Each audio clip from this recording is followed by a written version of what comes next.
Enumeration form বা গণনা form কিভাবে ফিল আপ করবেন। বিএলওরা আজ থেকে আপনাদের বাড়ি বাড়ি গিয়ে এই ফর্ম দিয়ে আসবেন এবং তারপর পরবর্তী ক্ষেত্রে পূরণ করা ফর্ম এবং সেটা কিন্তু কালেক্ট করবেন। তো অনেকেরই প্রশ্ন, এনুমেরেশন ফর্ম কিভাবে ফিল আপ করবেন। অনেকেই জানেন, অনেকেই জানেন না। যারা জানেন না তাদের জন্য এই ভিডিও। সঙ্গে থাকুন, চ্যানেলটিকে সাবস্ক্রাইব করে, যারা ফেসবুক থেকে দেখছেন পেজটিকে ফলো করে রাখুন। তো এখানে দেখতে পাচ্ছেন আমরা একটা নমুনা ফর্ম এখানে আপনাদের উদ্দেশ্যে দেখাচ্ছি। তো এখানে এরকম ধরনের দেখতে হবে ফর্মটা। উপরে লেখা থাকবে enumeration form, name and contact number of BLO, যেটা আগের থেকে প্রিন্ট করা থাকবে, প্রি প্রিন্টেড, পরিষ্কারভাবে উল্লেখ করা থাকবে।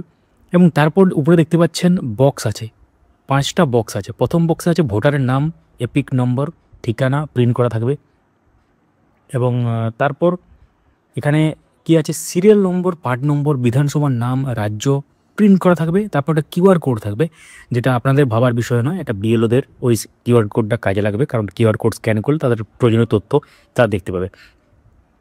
তারপর কি আছে, ভোটার কার্ডে ফটো প্রিন্ট করা থাকবে। অলরেডি আগের যে ফটো সেটা কিন্তু প্রিন্ট থাকবে, প্রি প্রিন্টেড বলা চলে।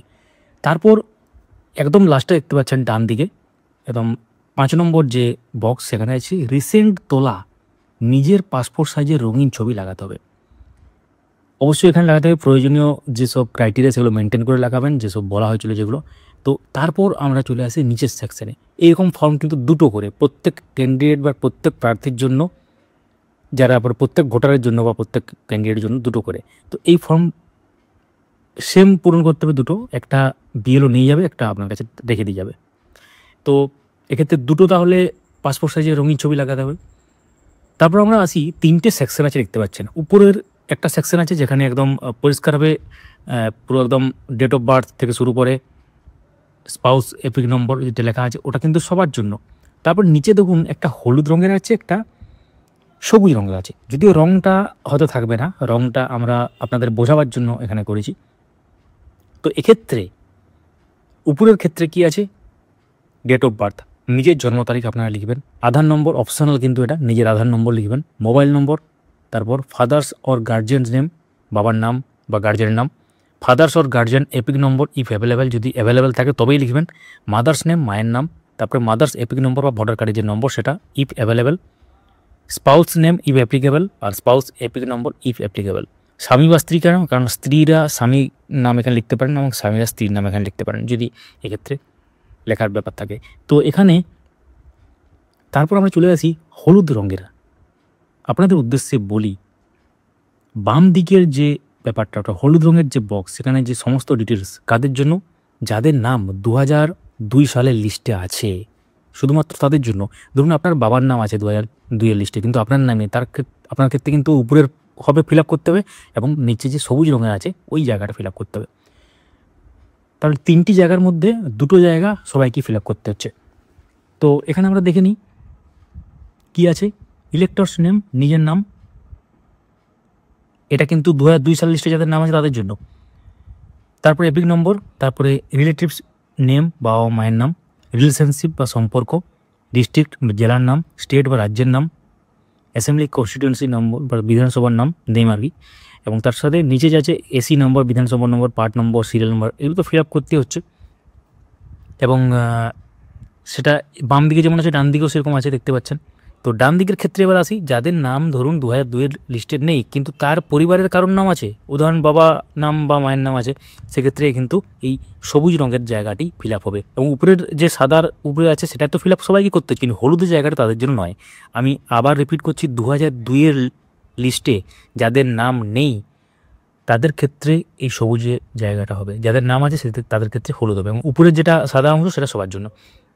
তো এরপর আমরা দেখে নিই, এখানেও দেখতে পাচ্ছেন নেম আছে, বাবার নাম, এপিক নম্বর, বাবার ভোটার কার্ড নম্বর, রিলেটিভস নাম আছে, বাবা মায়ের নাম বা রিলেটিভস নেম যেটা, রিলেশনশিপ সম্পর্ক কী তার সাথে, ডিস্ট্রিক্ট হচ্ছে জেলার নাম, স্টেট রাজ্যের নাম, এসি বা অ্যাসেম্বলি কনস্টিটিউয়েন্সির নেম, বিধানসভার নাম, এখানেও কিন্তু AC number, part number, serial number আছে। এবং এটা 2002 সালের লিস্টে নাম যাদের নেই তাদের জন্য, এবং পরিবারের কারোর যদি থাকে তার জন্য এটা। এবং তারপরে কি আছে,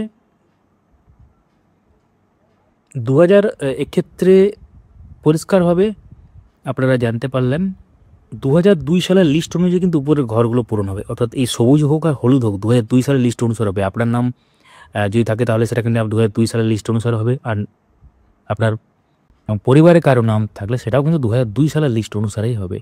এবং তারপরে কিছু গুরুত্বপূর্ণ ব্যাপার লেখা আছে যেগুলো চাইলে আপনারা পড়তে পারেন। আমাদের সোশ্যাল মিডিয়া পেজে যারা যুক্ত নেই বা ফেসবুক পেজে আপডেট মাস্টার লিখে সার্চ করুন ফেসবুকে, আমাদেরকে ফলো করুন, এবং যারা ফেসবুক থেকে দেখছেন আমাদের পেজটিকে অবশ্যই ফলো করুন। ইউটিউব চ্যানেলটিকে সাবস্ক্রাইব করতে ভুলবেন না, কারণ ডেলি বেসিসে এক বা একাধিক ভিডিও আপনাদের উদ্দেশ্যে শেয়ার করা হয়। এবং তারপর আসি নিজের সই করতে হবে। এক্ষেত্রে সিগনেচার অথবা left thumb impression of electors or any adult family member mention relationship with date, অর্থাৎ নিচে যে সইয়ের ব্যাপারটা আছে দেখতে পাচ্ছেন পরিষ্কার উল্লেখ আছে কী করতে হবে না করতে হবে। তারপরে নিচে যে বিএলও সাইন, সেটা তো বিএলওরা করবে, সেটা আলাদা ব্যাপার। ফর্মটা কালেক্ট করার সময় তারা করবে হয়তো, বা আগেও করতে পারে।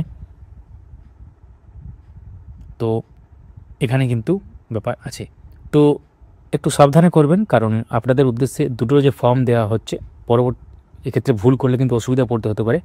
অনলাইনেও ফিল আপ করা যাবে, কীভাবে করা যাবে সেই সংক্রান্ত ভিডিও আমরা নিয়ে আসবো। সঙ্গে থাকুন, দেখতে থাকুন। কমেন্টে জানাবেন যে আপনারা কি আজকে ফর্ম পেয়েছেন। Thank you.